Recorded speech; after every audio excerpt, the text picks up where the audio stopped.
Welcome back to Design Bundle's YouTube channel. If you guys are new here, my name is Crystal, and today we are going to be working with Siser Easysubli. So if you guys are not familiar with Siser Easysubli, what it is it's a printable heat transfer vinyl that's made for your sublimation printers. Now, you don't have to just use this for your Sawgrass printers. You could definitely use this with your Epson as well. But what it is it allows you to be able to use it with sublimation ink. So we're going to be using this today along with our silhouette. So today I'm going to show you guys how to set up a print and cut design, print and cut as some people say, inside of the silhouette software. And then I'm going to show you guys a trick how to use a Sharpie to brighten those black marks for our registration marks, if you will, because when it comes to sublimation inks, remember when you first print them, they're going to be dull. So sometimes your print and cut printers, you know, your silhouette, if you will, with the print and cut, it has a hard time reading those lines because it can't see the black. So we're going to blacken it with this. So we are ready to go. So let's head on over to Silhouette Studio here so we can prep it up. So what we're going to do is we are going to open up our file. I'm going to go ahead and hit that file button right here, and then I'm going to go to downloads, and I am going to find this, which is right here. We're gonna hit on OK. All right, so once it pops in here, we just need to go ahead and size this down. You can do that by grabbing a corner here, and then we can just go ahead and size that down. So I just need to bring this down to something that we can work with. All right, so now I'm gonna bring this back over here on our canvas, and I'm gonna start to rotate it because this is a little bit of a longer design. I wanna make sure we're gonna be able to fit this on our print and cut page. So I'm gonna go ahead and start by rotating that. And then I can already see that I need to bring it down just a little bit more. So I'm gonna start to center this on my paper. Now, let's prep it up for our registration marks. What you're gonna do over here on, if this is not already open, you're gonna click on the page right here, and we're gonna prep up our surface for print and cut. So if, say for example, we were on 12 by 12, it was automatically on 12 by 12, you wanna change it to an 8.5 by 11. If it's already on 8.5 by 11, perfect. So you're just gonna go ahead and click on that 8.5 by 11. Another thing that you may wanna do is show print border. This is going to give you this gray outline. I'm gonna go ahead and click over here. You see this gray outline that's popping up here? That's going to allow us to know where we need to be. Next up, very important, we're going to go to the last page in the page setup, and you're going to turn on registration mark. This is what's going to tell the silhouette where it needs to cut. So very important, we've turned that on. Now, if you're somebody that wants a print bleed, so it's going to print out just a little bit bigger, so that way whenever it cuts, you know, you're not going to risk it cutting right on that design. You're going to have a little bit of wiggle room. So if you want that, you're going to go ahead and click that now. All right, so I'm going to go ahead and click out of this because we are good to go. So what we're going to do now is I'm just making sure, see how I was right over here on top of that? I'm going to scoot it up and over, and I think I'm staying within that print border, so I think I'm going to be pretty good. To check this, what we can do is go over, we're going to hit the printer.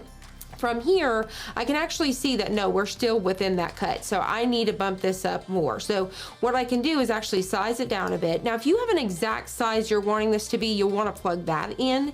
But since me, I always like to try to get these as big as I can because I'm working on a tote today. All right, so let's test that again. So we're going to go ahead and send it back to the printer, and let's see if it's going to be within that border. And as you can see, everything is perfect.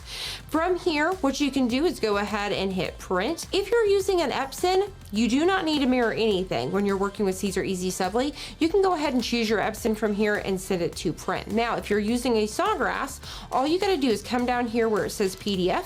We're going to save as PDF. We're gonna click on that, and then we're gonna save it wherever you want to. But I wanna save mine to my desktop because we are actually going to be dragging and dropping this on the desktop to our Sawgrass Smart folder. So I'm gonna go ahead and name this. I'm just gonna name it Summer.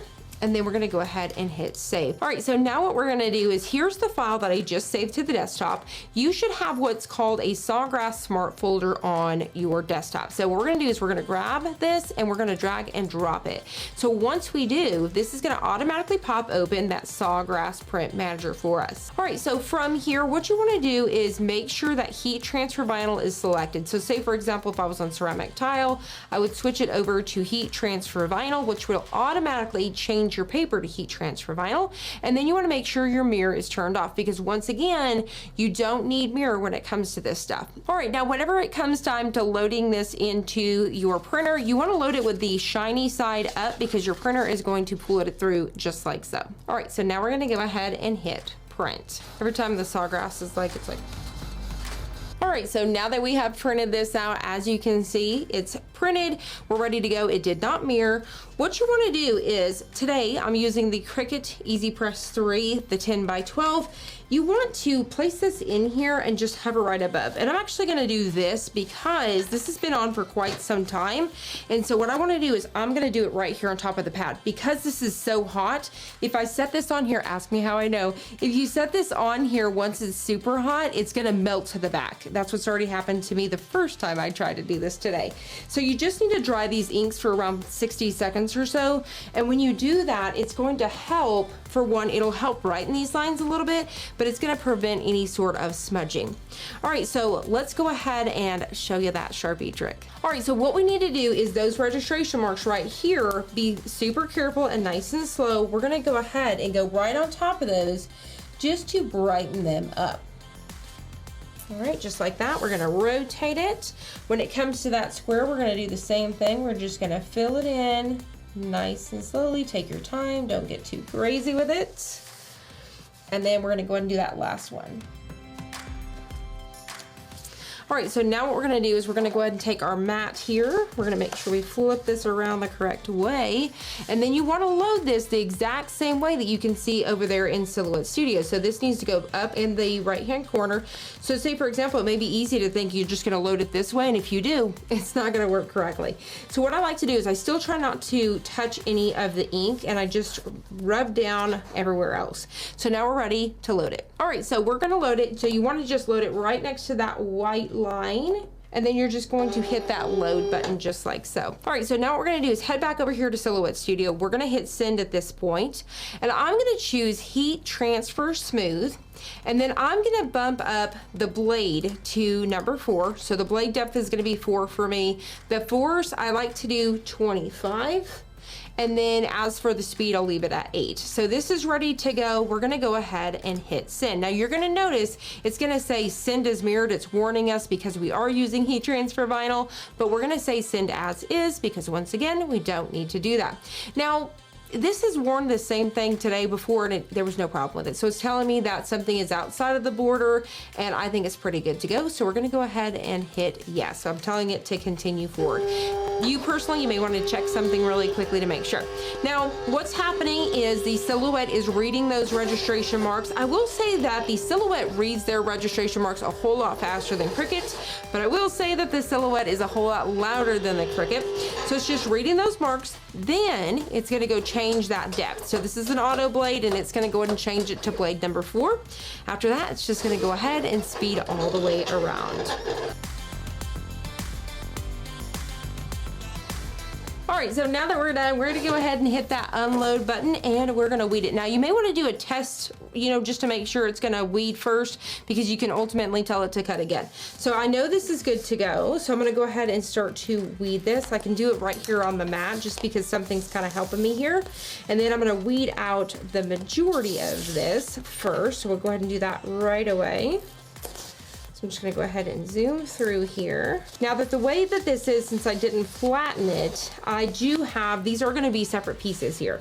So I've got some pieces in here I need to take out. So this bring is all one piece, the your as well as the sunshine. So what I can do is I can either hand piece these, because it's just a few pieces. It's not like the letters are individual, so it would not be hard at all to separate these and set them on our tote, which ultimately I might do.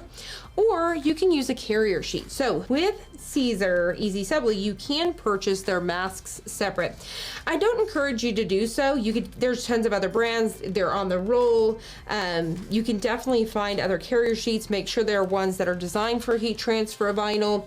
But honestly, you can save your old carrier sheets. So this came off another project that I did. This was off a deco film. You can use regular HTV, even your glitters, because if you press this, you can wipe the glitter away if anything gets off. But you can save these and you can use them over and over again, especially when you have big sheets like this. Don't toss them out because why go pay $3 or $4 for a sheet of that when you can just save those. So that's just a tip today. So if you're cutting out any designs that are intricate with this Siser Easysubli, I would highly encourage you to save those. Most of the things that I usually do are one solid piece that we can just pick up. Once again, we can still accomplish that because there's not a whole lot of little bitty pieces. All right, so let's see here. Now what we're gonna do is I'm gonna go ahead and peel this off of here and get this out of our way. So I'm gonna go ahead and get our pad here. And the first thing we wanna go ahead and do is start to pull out the moisture on our tote bag. So I'm gonna go ahead and do that now. So I'm gonna go ahead and do that. We're gonna hit go. And I'm just gonna pull it out for, you know, around 5 seconds or so. Turn that off. Next up, we're gonna take our lint roller here and we're gonna go ahead and remove any sort of lint and debris. Next up, what we're gonna do is I'm letting this cool down just a little bit because once I start to place these, it's gonna start to heat this up. So I'm gonna figure out about where I want this to be, and we're going to peel off our first piece. So as you can see, whenever they're in big pieces like this, it's not hard at all. So what we're gonna do is I'm just starting to slowly release this so I don't tear any of my petals. So I'm just gonna do that all the way around, so that way whenever I go to pull these, and I'll have some little pieces here. Now, if you have something super intricate, you're definitely gonna want to use a carrier sheet, like I said. So once again, if you let this cool, we can move these pieces around if we need to. So I'm gonna go ahead and set this first piece down. So I'm gonna go ahead, as you can see, this is one solid piece. They're connected in little bitty pieces there.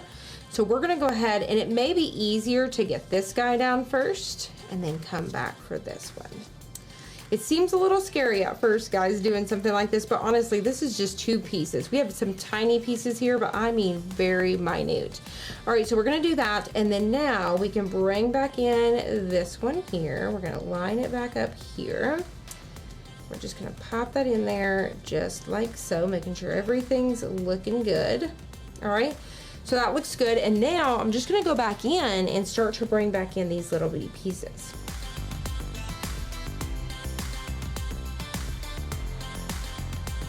All right, so once you are happy with this, we don't need to mess with anything. Be nice and slow and gentle. We're gonna put a piece of parchment paper on top.